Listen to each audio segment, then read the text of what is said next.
अगर आपके पास date of birth नहीं है और आप अपनी कुंडली के बारे में नहीं जानते, प्लैनेट्स के बारे में नहीं जानते, तो कैसे कुछ ऐसे सिम्टम्स होते हैं जिससे कुछ ग्रहों के बारे में आप बहुत आसानी से पता लगाया जा सकता है। सिम्टम्स तो सभी ग्रहों से रिलेटेड होते हैं। आज आप बात करेंगे हम आपसे राहु के बारे में। राहु क्योंकि आज के डेट में बहुत ज़्यादा ऐसा प्लैनेट है जिसके बारे में बहुत ज़्यादा बात की जाती है और जिसके बारे में हमें टेंशन ज़्यादा होती है। राहु की महादशा चल रही हो तो अरे ये हो जाएगा वो हो जाएगा। तो कैसे जाने कि आपकी कुंडली में राहु की प्लेसमेंट कहाँ है और कैसे सिम्टम्स आपके लाइफ में आते हैं। अगर बाई एनी चांस अगर सेकंड हाउस में अगर आपका राहु होगा ना, तो खुद की गलतियों से, खुद के डिसीजन से कई बार आप पैसे को बर्बाद करते हैं और अपनी ही वजह से कई बार अपने परिवार के लोगों के साथ उसकी अनबन इंसान की रहती है, बन नहीं पाती। फोर्थ हाउस में अगर आपका राहु है, यानी कि अगर घर में आपके सीलन ज्यादा है, सीपेज ज्यादा रहती है, पानी की वेस्टेज अगर होती है, आपकी मदर के हेल्थ में कोई ना कोई इश्यूज रहते हैं, अप एंड डाउन बार बार होता रहता है, तो समझिए फोर्थ हाउस में आपका राहु है। अगर आपके लव रिलेशनशिप में या बच्चों के साथ में कोई ना कोई प्रॉब्लम आती रहती है, तो फिफ्थ हाउस में आपका राहु है। एजुकेशन फेज में अगर आप हैं, बार बार हर्डल्स आ रही हो या आपका पढ़ाई में मन कम लगता हो, तो राहु आपका फिफ्थ हाउस में है।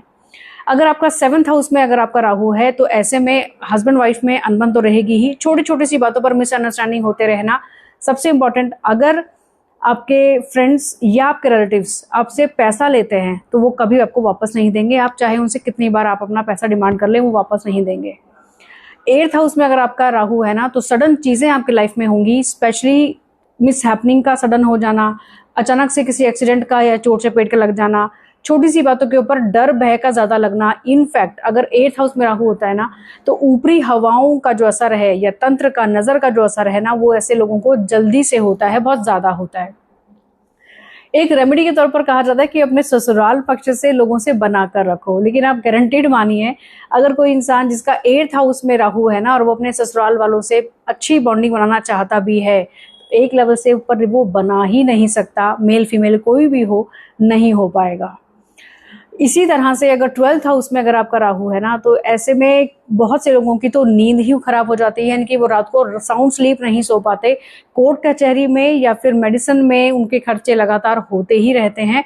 अगर या तो वो अब्रॉड चले जाएं, अगर अब्रॉड से रिलेटेड उनका बिजनेस या जॉब है तो वो वहां जाते हैं तो उनके लिए बेनिफिशियल रहता है। अदरवाइज वो अपने जहां पर उनका बर्थ प्लेस है उसके आसपास अगर रहते हैं तो बहुत सी प्रॉब्लम्स को, टेंशन, स्ट्रेस को वो बार बार फेस करते हैं। ऐसे लोगों को कई बार, अगर और ग्रहों की पोजीशन को भी अगर हम देखते हुए कहा जाए, तो ऐसे लोगों को कोर्ट कचहरी में भी कई बार जाना आना पड़ता है। और अगर थोड़ा भी उसका इम्पैक्ट मंगल के साथ अगर आ जाए, तो ऐसे लोग कई बार ना कुछ क्राइम भी कर बैठते हैं या किसी क्राइम का ब्लेम उनके ऊपर जरूर आ जाता है। तो इन सिम्टम्स से आप बहुत सभी प्लैनेट्स के बारे में आप पता लगा सकते हैं कि कौन सा ग्रह आपका कैसा है, और उसके अकॉर्डिंग आप अपनी रेमेडीज को भी जरूर कर सकते हैं।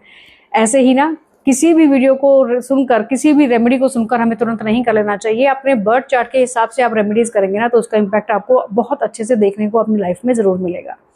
ऐसी और बहुत सारी इन्फॉर्मेशन के लिए आप हमें फॉलो जरूर कर लें।